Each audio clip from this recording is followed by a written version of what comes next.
The new phone that you are releasing, it's nearly $10,000. So what goes into a luxury mobile phone? What's it made of? I mean, you think $10,000, you think this has got to be made of some nice stuff, right? Yeah, first of all, it's made out of grade 5 titanium, leather, and the largest piece of sapphire screen we ever made.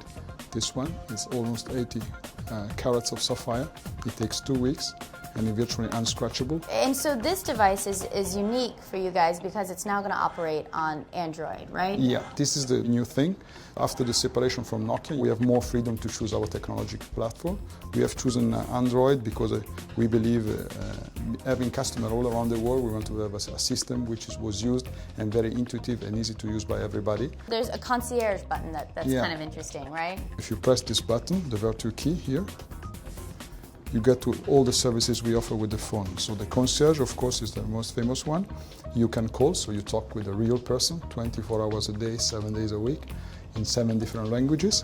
Wherever you are in the world, you can call, and whatever you need, you can ask. Now, is the idea that a smartphone should be almost like a watch or something, that you could have a luxury smartphone? Because that idea isn't that widespread. That's the point. I mean, you don't need a $10,000 watch to tell me what's the time. You don't even need a watch today. You just look on your phone and you know what the time is. So this phone is not just to satisfy your functional benefit, it's just also to satisfy your emotional benefit. So it's like a luxury watch, a luxury car, a luxury suit or shoes. With technology changing so quickly, people always want to get a new smartphone and that kind of thing. So how do you justify telling someone that they can invest in a $10,000 smartphone? First of all, with the platform we have with this phone, you can upgrade this phone at the touch of a button. So the value of this phone will last also for many years. Surely an upgrade is different than a whole new device kind of hitting the market. Our customer, they regularly change our phone every 1 or 2 years when the new models are coming out.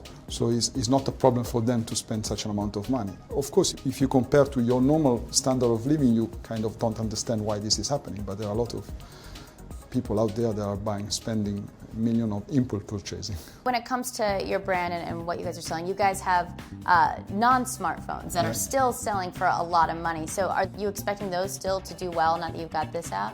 Well, we created this market almost 10 years ago, and we started with voice-centric phones, with keys, and they were very successful. They are still very successful. In some parts of the world, for example in China, there are a lot of people who do not want to deal with smartphone. They just want to press a button and call someone and get the things done. But of course, we have to admit that the world is changing, is going towards the smartphone, especially US. US is a smartphone market, so you need to have an offer also in that segment.